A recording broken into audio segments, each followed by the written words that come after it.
हरिओम।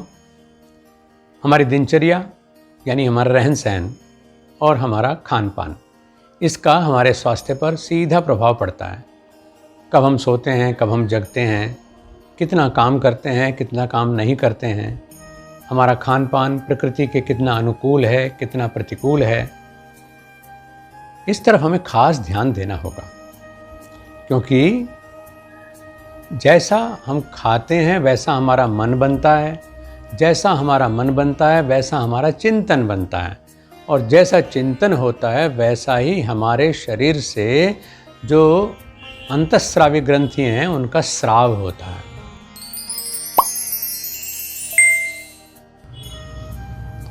हमारी सोच हमारे स्राव को प्रभावित करती है, और जब स्राव ठीक नहीं होगा तो फिर न तो प्रजनन ठीक होगा, न भोग ठीक होगा, न योग ठीक होगा, न ही हमारे उत्सर्जन ठीक होंगे, ना ही हमारे जो रिप्रोडक्टिव ऑर्गन्स हैं वो ठीक काम करेंगे। कुल मिलाकर के ये है कि उम्र तक का और जेंडर जिसको हम बोलते हैं उस तक का असर जो है वो बदलना शुरू हो जाता है, केवल हार्मोन्स के असंतुलित डिस्चार्ज से। दवाइयों से कोशिश होती है, क्योंकि मेडिकल साइंस हमारी सपोर्ट करने के लिए है जब हम कुछ नहीं करते हैं। लेकिन ये जो हमारे शरीर के हार्मोन्स हैं, अधिकतर हार्मोन्स महिला और पुरुष दोनों में बराबर से ही होते हैं। एक हार्मोन ऐसा होता है कि जो महिलाओं का है वो पुरुषों का अंदर उतना सक्रिय नहीं होता है। लेकिन उन सब के ऊपर भी एक मास्टर होता है। क्योंकि आज मैं इसी पर चर्चा करना चाहता हूँ कि हम इस हार्मोनल इम्बैलेंस को कैसे ठीक करें। क्योंकि जब बिगड़ता है तो पता चला कि महिलाओं में भी बाल जो हैं वो बहुत बढ़ने शुरू हो गए, दाढ़ी निकल आई। पुरुषों के अंदर ऐसा असंतुलन हो गया कि उनके ऊपर बाल ही नहीं आते। तो ये सब चीज़ें ऐसी हैं जो प्रकृति के विपरीत हैं, तो इसलिए अच्छी नहीं लगती। आप चाहते हैं कि हम प्रकृति ने हमें जैसा बनाया वैसे हम बने रहें। तो उसके लिए जैसे घर में ताले होते हैं ना, हर ताले की अपनी चाबी होती है, लेकिन एक चाबी होती है जिसको हम कहते हैं मास्टर की। वो मास्टर की आपके हर ताले को खोल देती है। तो इसी तरह से जो हमारे हार्मोन वो हैं एंडोक्राइन ग्लैंड्स, अंतःस्रावी ग्रंथि हैं, उनमें भी एक मास्टर ग्लैंड होता है। अगर हम उसको भी ठीक से पकड़ लें तो फिर हमारे भाव जगत के ऊपर भी सकारात्मक प्रभाव पड़ता है, हमारे चिंतन पर भी यानी बुद्धि वाला जो तत्व है उस पर भी सकारात्मक प्रभाव पड़ता है, और हमारे जो अन्य अंतःस्रावी ग्रंथि हैं वो भी पुष्ट होने लगती हैं। इस मास्टर ग्लैंड को कहते हैं हम पिट्यूटरी। योग की, आयुर्वेद की भाषा में या हिंदी संस्कृत को अगर ले लें तो उसमें इसको पीयूष ग्रंथि बोलते हैं। योग का इससे सीधा सीधा संबंध है, क्योंकि योग में जब आध्यात्मिक विभूतियाँ आती हैं तो उस समय में आनंद और परम आनंद की जो परिकल्पना व्यक्ति करता है और उसे प्राप्त करने के लिए प्रयास करता है, तो वो पीयूष ग्रंथि के माध्यम से ही होता है। और स्थिति ये बताई तक आ जाती है कि जब हम खेचरी मुद्रा करते हैं, मुद्राएं योग में होती हैं, तो खेचरी मुद्रा ऐसी है जो सीधे सीधे पिट्यूटरी को टच करती है। पिट्यूटरी का दबाव हमारी जिह्वा के ऊपर पड़ता है, उससे जो रसस्राव होता है वो परम आनंद की ओर हमें प्रवृत्त कर देता है, ऐसी अवधारणा है। कहते हैं ना कि अमृत झरने लगता है। आध्यात्मिक भाषा में बहुत सुनने को मिला होगा आपको कि जब हम खेचरी मुद्रा लगा करके बैठते हैं, योगी लोग खेचरी मुद्रा लगा करके बैठते हैं तो अमृत झरता है, और उस अमृत को वेस्ट नहीं करते, क्योंकि वो अमृत जो है उसका हम पान करते हैं, और उसका अमृत का पान करना हमारे जो चक्र हैं और हमारे अंतःस्रावी ग्रंथियाँ हैं उनको पुष्टि देता है, और वो अमृतत्व की ओर हमको ले जाता है। इसलिए उसका नाम पीयूष ग्रंथि है, क्योंकि पीयूष का मतलब ही अमृत होता है। कि वो हमारे आनंद को तो बढ़ाता ही बढ़ाता है, क्योंकि जब आदमी आनंद में रहता है तो स्वाभाविक है कि वो दीर्घायु भी होता ही है। तो पीयूष ग्रंथि को अगर हम अभ्यास में ले आएं तो वो अन्य ग्रंथियों को ऐसा पुष्ट कर देती है कि उनकी परफॉर्मेंस सहज हो जाती है। जब उनकी परफॉर्मेंस सहज हो जाती है तो जीवन में खुशहाली बढ़ने लगती है, असंतुलन जो है वो घटने लगता है और हम एक संतुलित और सधे हुए जीवन के अधिकारी बन जाते हैं। पीयूष ग्रंथि को एक्टिवेट करने के लिए योग में बहुत सारी क्रियाएं हैं, लेकिन जिसको हम कहते हैं जस्ट टू बिगिन विद, कि हम योगाभ्यास नहीं करते लेकिन हमें अपने हार्मोन्स का बैलेंस बनाना है, इसके लिए हम कौन सी क्रिया करें और कैसे करें। पीयूष ग्रंथि की भी गूढ़ जो ध्यान की क्रियाएं हैं उनमें हर व्यक्ति प्रशिक्षित नहीं होता, लेकिन दुख से मुक्त होने का अधिकार तो सबको है, तो अवसर उसे ज़रूर मिलना चाहिए। इसके लिए एक दो तो आसन हम करते हैं, जिसमें विशेष रूप से बच्चों वाला काम, क्योंकि बच्चों का हार्मोनल बैलेंस बहुत बढ़िया होता है, छोटे बच्चों का, और उसमें वो जो अर्ध शीर्ष आसन वाली स्थिति है, शीर्ष आसन बहुत अच्छा है पिट्यूटरी ग्लैंड के लिए, लेकिन वो सीधे सीधे हर किसी को नहीं सिखाया जा सकता, क्योंकि उसके वो राजा है आसनों का, वो लाभ भी दे सकता है और नुकसान भी बहुत ज़्यादा दे सकता है। इसलिए रिस्क फ्री प्रैक्टिस हमें करनी है। तो उसमें हम अर्ध शीर्ष आसन का अभ्यास, जैसे बच्चे ज़मीन पर सिर टिका करके और पीछे से ऊंचे उठ जाते हैं और बल्कि अपनी टांग में से ही झांक करके पीछे को देख करके बड़े खुश होते हैं, बस ये समझ लीजिए उस क्रिया को हमें करना है। आसान सी क्रिया है। इसके साथ ही दूसरी एक क्रिया है जिसको हम बोलते हैं अधोमुखी श्वान आसन। अधोमुखी श्वान आसन भी पिट्यूटरी के ऊपर सीधा प्रभाव छोड़ता है। तो ये दो आसन हमें करने चाहिए, और इसके साथ फिर एक आता है जिसको हम बोलते हैं शशांक आसन। इन 3 आसनों का अभ्यास करेंगे। इसके बाद फिर मैं एक अगली क्रिया आपको बताऊंगा। इसमें क्या करना है, सबसे पहले जो आप अर्ध शीर्ष वाली स्थिति ही लेते हैं तो उसमें बच्चों की तरह से होना, हाथ को इस तरह से टिकाएं, हथेली कोलैप्स कर लेते हैं आपस में, और सीधे सीधे माथे का जो अगला भाग है, ऊपर वाला भाग, उसको यहाँ टिका देते हैं और फिर पीछे से इस तरह से ऊंचे उठ जाते हैं कि बोझ हमारी खोपड़ी के ऊपर आ जाता है। शेयर्ड वेट कोहनियों के ऊपर और हाथ के अग्रभाग पर रहता है। इसमें हम थोड़ा सा आगे को भी हो सकते हैं और इस स्थिति में रुक करके श्वास आराम से चलते रहने देते हैं, बच्चे की तरह से। और अगर आप चाहें तो आप पैर खोल करके पीछे की तरफ देखने का भी अभ्यास इसमें कर सकते हैं, उससे कोई हानि नहीं होगी। मैंने कहा कि बिल्कुल शिशुओं वाला जो अभ्यास है वो निरापद होता है। तो इस तरह से रुक सकते हैं हम, पैरों को खोल करके और सिर को ज़मीन पर टिका करके पीछे की तरफ देखने का भी अभ्यास ले सकते हैं। यानी खोपड़ी के ऊपर शरीर का वजन, शेयर्ड वेट रहना चाहिए। फिर हम धीरे से घुटनों को ज़मीन पर टिका लेते हैं, सिर को आराम दे देते हैं और फिर से वज्रासन में बैठ जाते हैं। इतने में भी आप देख रहे होंगे कि चेहरे के ऊपर जो रक्त का संचार है, ऊर्जा का प्रवाह है, वो बढ़ जाता है। तो थोड़ी सी देर रुकने के बाद फिर हम अधोमुखी श्वान आसन करते हैं। अधोमुखी श्वान ऐसे कि जैसे कुत्ता अपने आप को पीछे की तरफ स्ट्रेच करता है, उस तरह की स्थिति लेनी होती है। हम इस पोजीशन में हो जाते हैं, बिलाव वाली पोजीशन में, और इसमें सिर ज़मीन पे नहीं रहता लेकिन सिर लटका ज़रूर रहता है। बहुत आसान सी क्रियाएं हैं, लेकिन इसका आपको पूरा लाभ मिलेगा और जो हार्मोनल इम्बैलेंस है उसमें आप चमत्कारिक परिवर्तन खोज लेंगे। इस तरह से पैरों को एड़ी को ज़मीन की तरफ लाने की कोशिश,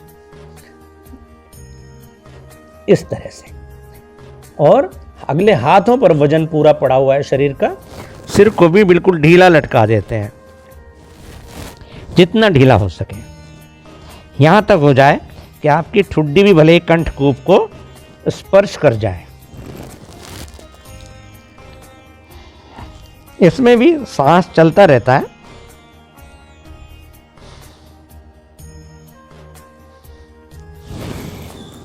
सिर्फ चेहरे को ऊंचा उठाते हुए घुटनों को जमीन पर लगा देते हैं और फिर उसी तरह से वज्र आसन में बैठ जाते हैं जैसे अभी बैठे हुए थे। इसके बाद अगला और बहुत आसान अभ्यास है जिसको हम बोलते हैं शशांक आसन। शशांक यानी ये हमारे उपद्रवों को शांत करने वाला है। जैसे चंद्रमा स्निग्धता देता है और उपद्रव शांत करता है। तो इसके लिए हम वज्रासन में बैठे हुए हैं, इस तरह से कि पंजे मिले रहें, एड़ियाँ खुली रहें, इस स्थिति में बैठे और फिर हथेलियों को एड़ियों के पास रखते हुए, यानी पैर के तलवे और हाथ के तलवे हथेलियाँ दोनों बराबर बराबर हो जाएं, कमर सीधी रखते हैं। श्वास छोड़ते हुए आगे की तरफ झुकना, झुकते जाना, झुकते जाना, सिर को भी ढीला छोड़ देना, बिल्कुल ढीला छोड़ देना।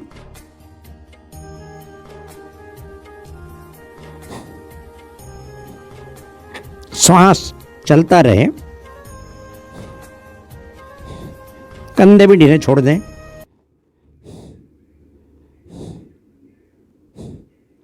और फिर श्वास भरते हुए पहले चेहरा ऊंचा उठाना, फिर धीरे धीरे कमर को भी सीधा कर लेना, हथेलियाँ आगे टिका देना और सिर को ढीला छोड़ देना।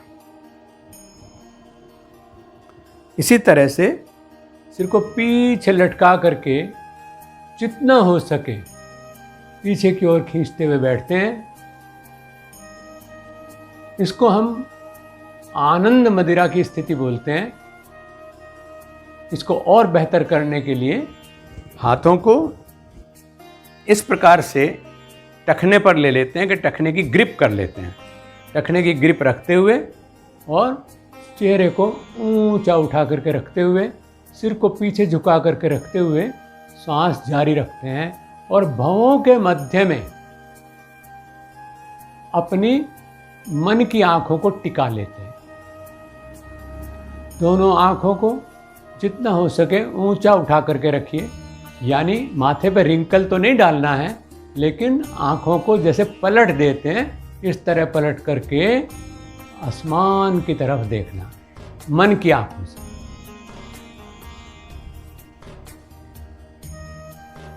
ये प्रक्रिया चलती रहे और फिर धीरे से सिर ढीला छोड़ करके वापस आ जाते हैं, रिलैक्स कर देते हैं।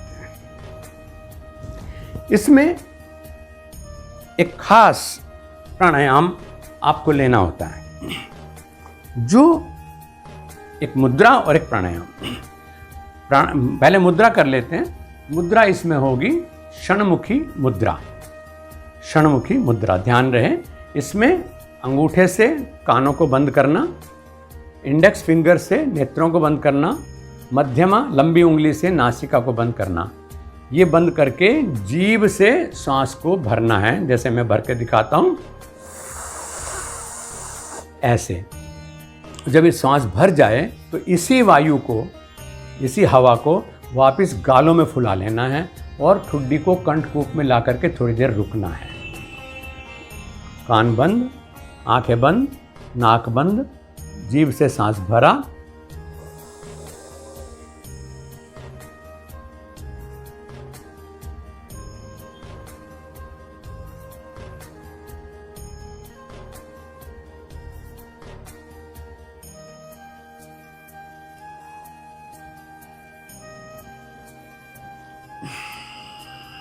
और फिर नाक से सांस छोड़ना। जब तक हम आगे झुके रहेंगे तब तक हमारी जो दृष्टि है, कहते हैं ना, आँखों को पीछे की तरफ पलट के ही रखना है, जिसको हम योग की भाषा में शांभवी मुद्रा बोल देते हैं। शांभवी मुद्रा सामान्य अभ्यास में आँखें खोल करके की जाती है, लेकिन इसमें क्योंकि कुंभक होता है और जो रक्त का प्रवाह है वो पूरा स्कल की तरफ होता है, तो आंखें खोलने का रिस्क इसमें शुरुआत में नहीं लेते हैं। तो बंद आंखों से शांभवी मुद्रा यानी नज़रों को ऊंचा रखना। मैं आंखें खोल करके अब उनको ऊंचा रख रहा हूँ इस तरह से, लेकिन आप जब कुंभक करके रखेंगे तो आंखें बंद करके रखेंगे। कुंभक बोलते हैं सांस को भर करके रोकने को। ये हुई षणमुखी मुद्रा, यानी कानों को बंद करना अंगूठे से, फिर आँखों को, फिर नाक को, फिर सांस भर करके, फिर ऊपरी होठ को, निचले होठ को और हवा को गाल में फुला लेना। इस फूली हुई अवस्था में ही ठुड्डी कंठकूप में लगाना, नज़रें ऊपर की ओर यानी आकाश की ओर, जैसे मैंने अभी खोल करके दिखाई थी उस तरीके से टिका करके रखना, लेकिन बंद पलकों में ऐसा रखना है। सांस जो है जितनी देर हो सकेगा रोकेंगे और उसके बाद चिन लॉक खोल करके आराम से सांस छोड़ देंगे। अंतिम अभ्यास आपको करना है, क्योंकि जब ये आपका जो अंतःस्रावी ग्रंथि है, पीयूष ग्रंथि जो है, पिट्यूटरी ग्लैंड जब ठीक से काम करेगा तो आपके जो अन्य ग्लैंड हैं वो उनके परफॉर्मेंस को एक्टिवेट कर देगा, उनको स्वाभाविक परफॉर्मेंस की तरफ मोटिवेट करेगा। तो इसमें जो अंतिम अभ्यास है हमारा वो बहुत ज़्यादा इम्पॉर्टेंट है, वो है भ्रामरी प्राणायाम। भ्रामरी प्राणायाम में आपको हाथों को फैला लेना है और जो इंडेक्स फिंगर है उससे कानों को बंद कर देते हैं और श्वास नाक से भर करके बिग बी जिसको बोल देते हैं अंग्रेजी में, यानी भ्रमर, भौंरा, उस तरह की आवाज़ हमको करनी है। और उसका जो अनुगुंजन है, रिप्लिकेशन है, गूंज, उसको पूरे स्कल में अनुभव करना होता है। ये खास चीज़ है जो हमारे पिट्यूटरी ग्लैंड जो बिल्कुल खोपड़ी के जगह ना, ब्रेन के बिल्कुल बीच के भाग में नीचे की तरफ है, तो वो सीधे क्योंकि आज्ञा चक्र से जुड़ा हुआ है, ऑप्टिक नर्व्स को भी, मतलब हर चीज़ को वो प्रभावित करता है। अगर उसमें कहीं किसी तरह का प्रदूषण हो जाए, स्वेलिंग हो जाए, तो उस स्थिति से बचाने के लिए उसका स्वस्थ रहना जरूरी है। तो उसके लिए हम मन की आँखों से, यानी जो आज्ञा चक्र है, त्रिवेणी संगम जिसको हम बोलते हैं, यानी उस पर हम इसको ध्यान लेते हुए उसके बिल्कुल सीधे लेवल में हमारे सहस्त्रार के नीचे, जो हमारा खोपड़ी के भी अगर 3 हिस्से हैं, तो जो प्रमस्तिष्क है, अनुमस्तिष्क है, उनके भी नीचे की स्थिति में वो है। मैंने कहा ना, खोपड़ी के बिल्कुल बीचों बीच, वहाँ पर मन से अपने आप को एकाग्र करते हुए, और ये रिप्लिकेशन जो है ये इसको एक मधुर वाइब्रेशन दे जो उसको चेतन करने का काम करे।